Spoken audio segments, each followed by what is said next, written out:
Digitalks by Tani Center IPB University.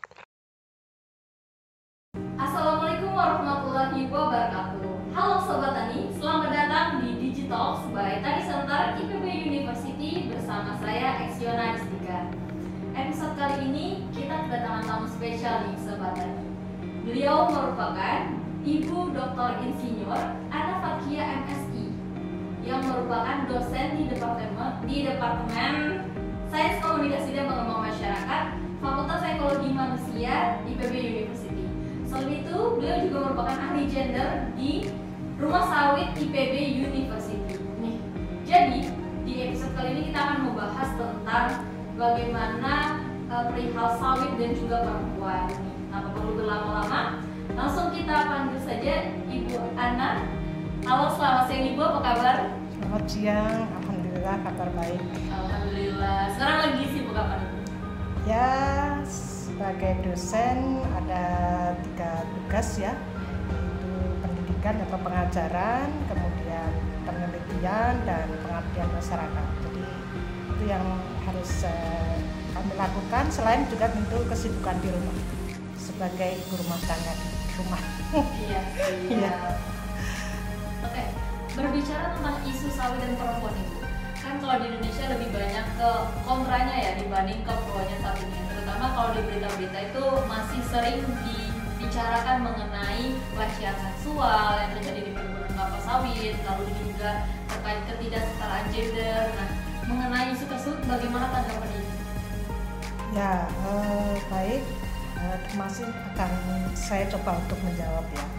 Dan pertanyaan itulah juga yang mendasari riset kami tentang bagaimana perlindungan perempuan dan anak-anak, termasuk pemenuhan hak-hak perempuan di perkebunan kelapa sawit. Karena memang ada surat gitu ya dari Amnesty International kepada pemerintah Indonesia atas adanya praktek-praktek yang sifatnya pelanggaran hak asasi manusia. Nah, itulah yang mendorong kami untuk melakukan riset. Kalau tadi ditanyakan apakah ada kekerasan seksual misalnya, hasil penelitian kami yang telah dilakukan tahun terakhir ini, ternyata dari 3 lokasi penelitian kami, itu pertama di Lampung, kemudian di Kalimantan Tengah dan di Sumatera Utara, kami tidak menemukan praktek-praktek yang terkait dengan kekerasan seksual. Dan ini bisa diperlihatkan dari data-data yang ada di kami ya, karena kami melakukan pendekatannya adalah survei langsung kepada setiap perempuan, baik yang bekerja di perusahaan kelapa sawit maupun perempuan petani mandiri atau petani plasma yang mengelola perkebunan kelapa sawit seperti itu. Kalau itu berbicara tentang kekerasan seksual. Nah, yang kami lakukan juga selain variabel kekerasan seksual, kami juga melakukan variabel kekerasan fisik, dan itu juga berdasarkan jawaban mereka, itu mereka tidak pernah mengalami, bahkan tidak pernah mendengar ada peristiwa tersebut di lingkungan mereka. Kemudian tentang kekerasan lagi, variabel berikutnya adalah kekerasan verbal. Kekerasan verbal ini sifatnya adalah psikologis, jadi misalnya apakah dihina, kemudian apakah dibully terkait dengan mereka sebagai perempuan, itu hanya kami dapatkan di wilayah Lampung sebanyak 2 orang saja, atau 0,02% dari total responden yang kami dapatkan. Itu kalau bicara tentang kekerasan. Kalau berbicara tentang pemenuhan hak-hak sebagai pekerja, memang kami jumpai ada pekerja perempuan di kelapa sawit itu tidak mendapatkan hak sepenuhnya. Nah, ini dialami oleh pekerja yang sifatnya borongan, pekerja perempuan yang sifatnya burongan. Jadi burongan itu artinya dia tidak terikat oleh perusahaan, tetapi oleh agen penyedia tenaga kerja, begitu ya. Nah, perusahaan dengan agen ini hubungan kerjanya, tapi hubungan kerja antara si pekerja tidak dengan perusahaan, tapi dengan agen. Nah, ini kenapa menurut saya itu terjadi tidak terpenuhinya hak-hak sebagai pekerja, ya karena sifatnya adalah tidak tercatat di perusahaan. Kalau yang tercatat di perusahaan itu umumnya mendapatkan hak-hak tersebut, karena sebagian besar perusahaan itu sudah terikat oleh peraturan perundangan ya, sesuai dengan Undang-Undang Ketenagakerjaan. Kemudian juga beberapa sudah masuk RSPO dan ISPO gitu, sehingga mereka tidak sangat memperhatikan hak itu. Meskipun memang tetap harapan dari pekerja itu ada yang lebihnya lah begitu, seperti itu. Oke, itu gambarannya. Oke, dari pernyataan Ibu Ahmad itu kita bisa menyimpulkan bahwa ternyata isu itu bisa dikatakan sebenarnya tidak sepenuhnya benar ya Bu ya. Betul. Karena dari hasil riset Ibu juga dikatakan bahwa mereka tidak mengalami kekerasan baik itu secara fisik, baik itu secara mental juga ya Bu ya. Oke Bu, terkait tentang peran dan juga pekerjaan. Sebenarnya kalau misalnya perempuan di sektor perkebunan kelapa sawit itu perannya itu seperti apa? Lalu jenis pekerjaannya juga seperti apa? Kalau kita lihat perannya dalam ekonomi ya, itu dia adalah penyedia atau sumber tenaga kerja untuk sektor perkebunan kelapa sawit begitu, dan cukup besar mereka karena terutama untuk pekerjaan yang di lapang ya, bukan di kantor atau di manajemen atau di kepemimpinan. Jadi di lapang itu bisa jadi jumlah perempuan itu 50-50 dengan laki-laki. Kalau kita bicara perempuan dalam skala mikro begitu ya, meso maupun mikro, perannya secara umum ada 3, yaitu peran produktif, peran reproduktif, dan peran sosial. Peran reproduktif itu terkait dengan peran-peran yang harus dia lakukan untuk terlibat di dalam memperoleh pendapatan atau penghasilan untuk keluarganya. Artinya peran mereka bekerja untuk mendapatkan hasil begitu ya.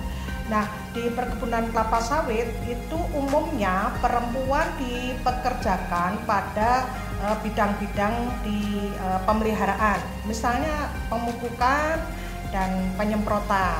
Kalau yang laki-laki itu lebih banyak di pemanenan dan saat penanaman di awal begitu ya.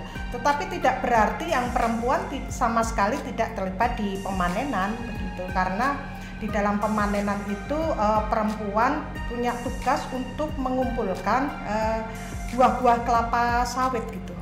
Yang jatuh betul, yang kan kalau yang lakinya itu ndodos itu artinya mengambil kelapa sawit satu brandel gitu ya. Kemudian ada beberapa buah kan yang lepas. Nah, itu perempuan mengumpulkan itu. Kadang-kadang juga mereka ikut mendorong gitu. Tetapi maksudnya tidak terlalu banyak di pemanenan, karena membutuhkan tenaga fisik yang lebih banyak begitu, seperti itu. Nah, kalau bicara tentang reproduktif atau domestik, peran domestik memang sama mungkin ya dengan peran perempuan di seluruh Indonesia lah. Jadi tetap urusan rumah tangga perempuan yang melakukan lebih banyak gitu. Jadi yang kami lihat memang sebelum berangkat bekerja ataupun setelah bekerja gitu, pulang kerja, mereka menjalankan peran-peran domestik itu, mulai dari mencuci piring gitu ya, menyapu dan seterusnya, termasuk mengasuh anak kalau memang mereka punya anak kecil ya yang harus diasuh seperti itu. Jadi dan yang terakhir peran sosial, bagaimana mereka tetap menjalankan perannya sebagai bagian dari warga masyarakat gitu. Jadi kalau misalnya ada kegiatan gotong royong, hajatan, kemudian pengajian gitu, mereka tetap melakukan itu. Dan biasanya yang saya lihat kalau pengajian itu di masa mereka istirahat atau pada saat Jumatan gitu, di beberapa lokasi seperti itu.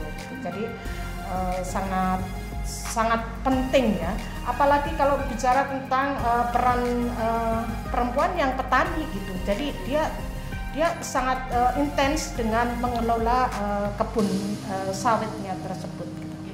Biasanya tuh kalau motif dari perempuan-perempuan yang bekerja di perkebunan sawit itu lebih ke ingin memenuhi kebutuhan keluarga, atau karena memang dorongan dari suaminya, atau bagaimana? Ya, jadi yang saya lihat memang untuk mendapatkan pendapatan tambahan begitu. Umumnya suami mereka bekerja juga di kelapa sawit begitu, seperti itu. Tetapi juga ada yang memang dia menjadi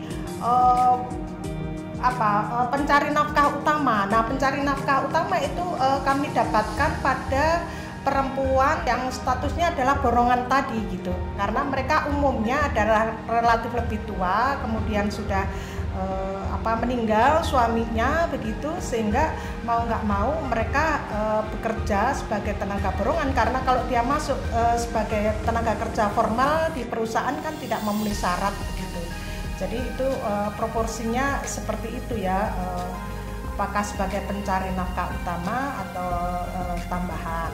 Kalau yang untuk perempuan petani itu ya mereka mengelola usaha tani seperti halnya mungkin petani sawah begitu ya, dia terlibat di dalam usahanya tersebut. Seperti itu. Apakah timbal balik nih antara yang perempuan dapatkan dengan yang mereka sudah lakukan itu sesuai gitu? Apakah hak-hak mereka itu terpenuhi? Ya. Jadi kalau boleh saya jawab, jadi hak-hak apa saja yang diperoleh dari pemberi kerja ya. Yes. Kalau mereka bekerja di perusahaan, yang kami lihat tentu saja mereka mendapatkan berbagai jenis kompensasi, gaji terutama kan, gaji ataupun upah. Kemudian sebagai perempuan hak-haknya misalnya cuti hamil itu mereka dapatkan begitu. Kemudian beberapa jaminan kecelakaan kerja, jaminan hari tua begitu, itu mereka dapatkan. Tetapi untuk yang borongan memang sama sekali tidak mereka dapatkan. Untuk hak cuti menstruasi begitu, umumnya oleh pekerja ini tidak dimanfaatkan gitu, karena tetap mereka bekerja, jadi itu sekitar 3 hari itu ya. Dan ketika saya tanyakan kenapa tidak dimanfaatkan, ya alasannya adalah mereka bisa bekerja, tapi mereka berharap kalaupun bekerja itu dihitung gitu. Jadi kalaupun mereka gunakan untuk tidak masuk karena cuti, harapan mereka dihitung. Nah, ini rupanya belum semua perusahaan melakukan hal itu gitu. Itu hak seperti itu. Berarti hingga saat ini tuh sekalipun mereka menggunakan hak mereka untuk libur, tapi tetap masuk kerja di masa cuti menstruasi itu di sebagai perusahaan masih belum menerapkan. Iya, seperti itu. Upaya apa saja sih Bu yang sudah dilakukan di dalam mengharapkan kesetaraan gender di perkebunan kelapa sawit? Ya, mungkin kalau boleh saya jawab, ini upaya dari pemerintah ya. Upaya dari pemerintah itu sebenarnya kalau dari aspek legalitas atau peraturan perundangan itu menurut saya sudah cukup lengkap sih, karena di dalam Undang-Undang Nomor 31 tahun 2003 tentang ketenagakerjaan dan sekarang Undang-Undang Cipta Kerja tahun 2021 tentang klaster ketenagakerjaan itu sebenarnya sudah sangat jelas dan rinci gitu, hak-hak pekerja perempuan itu apa saja gitu, seperti yang tadi beberapa sudah saya sampaikan tadi ya, yang tidak didapatkan oleh laki-laki ya.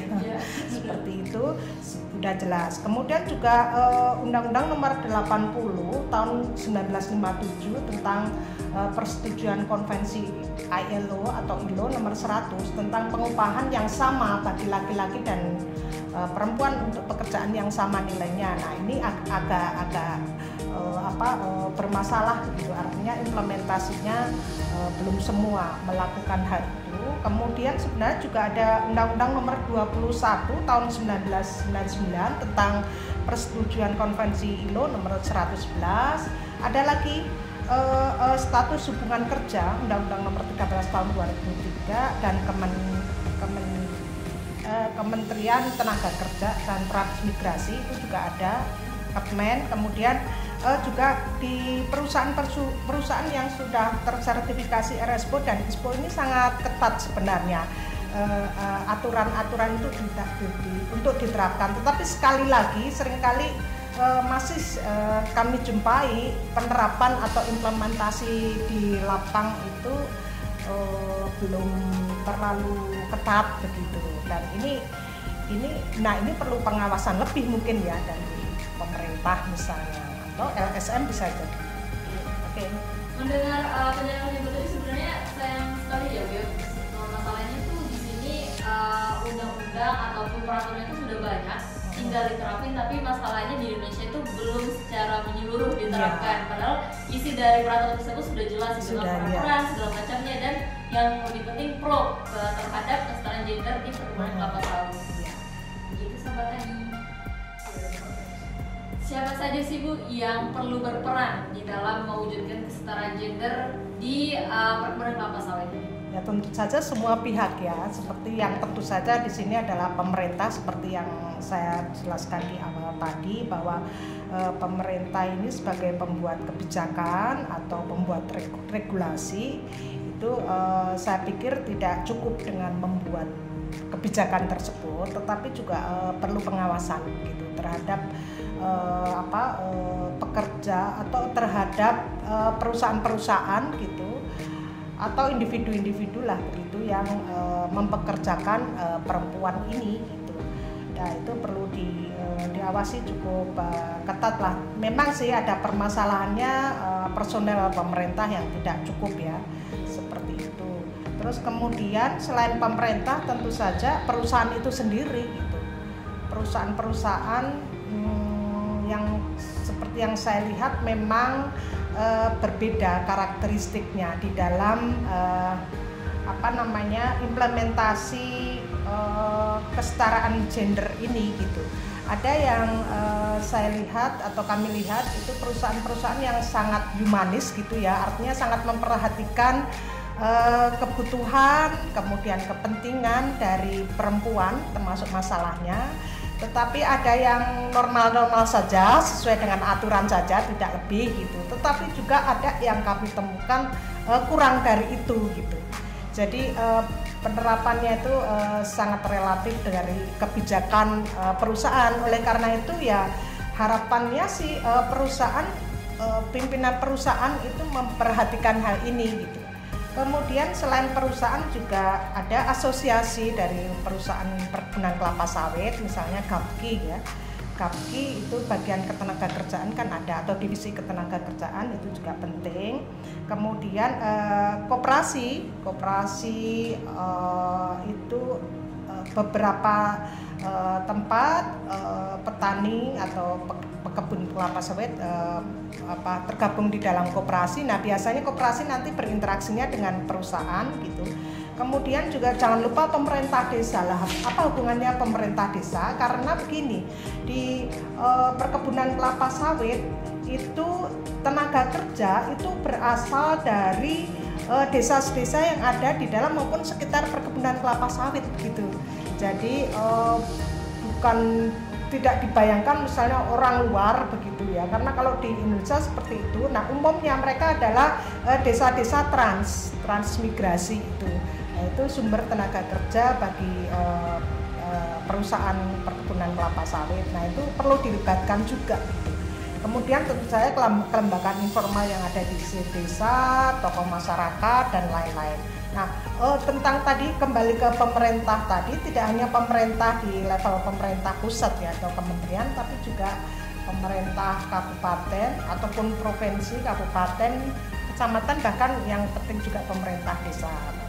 Ya.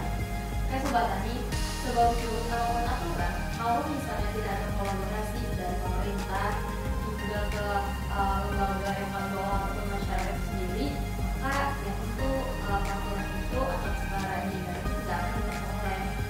Oke, Ibu, biasanya kan di dalam mewujudkan suatu rencana itu kan pasti ada yang namanya hambatan ataupun hal-hal yang membuat kita tuh tidak bisa sebaik mungkin lah melaksanakan niatan kita itu. Nah, bagaimana tentang kesetaraan gender ini? Apa saja hal-hal yang sekiranya menghambat terwujudnya kesetaraan gender di Indonesia? Ya, sebelum menjawab ini mungkin saya tambahkan yang pertanyaan sebelumnya tadi ya, saya lupa. Jadi selain pemerintah, juga masyarakat, swasta dalam perusahaan juga pentingnya perguruan tinggi. Ya tadi lupa saya tambahkan. Nah, tentang kembali kepada keterbatasan atau hambatan dalam mewujudkan kesejahteraan maupun kesetaraan gender ini, kita lihat dari sumbernya gitu, sumber yang menghambat itu apa gitu ya. Kalau saya lihat sih sumbernya ya berasal dari pihak-pihak tadi, misalnya dari pemerintah gitu ya, kurangnya pengawasan atas praktek-praktek penyimpangan ya, karena banyak faktor, terutama tadi personelnya yang kurang di lapangan gitu ya untuk mengawasi. Kemudian bisa juga dari perusahaan itu sendiri. Jadi dalam hal memenuhi hak dan perlindungan perempuan sebagai tenaga kerjanya itu beberapa masih belum optimal. Jadi ada tadi yang seperti saya sampaikan, yang penting adalah standar minimal dipenuhi begitu ya. Kadang-kadang malah kurang begitu. Nah, itu menjadi hambatan untuk mendapatkan perlindungan bagi perempuan ini. Kemudian juga hambatan berasal dari perempuan itu sendiri sebagai tenaga kerja gitu. Karena keterbatasan kemampuan atau kapasitasnya begitu. Sehingga tidak cukup mampu untuk menyuarakan apa yang dia inginkan. Nah, ini perlu sekali lagi perlu kerjasama dari berbagai pihak tadi agar hambatan-hambatan ini bisa diatasi lah begitu.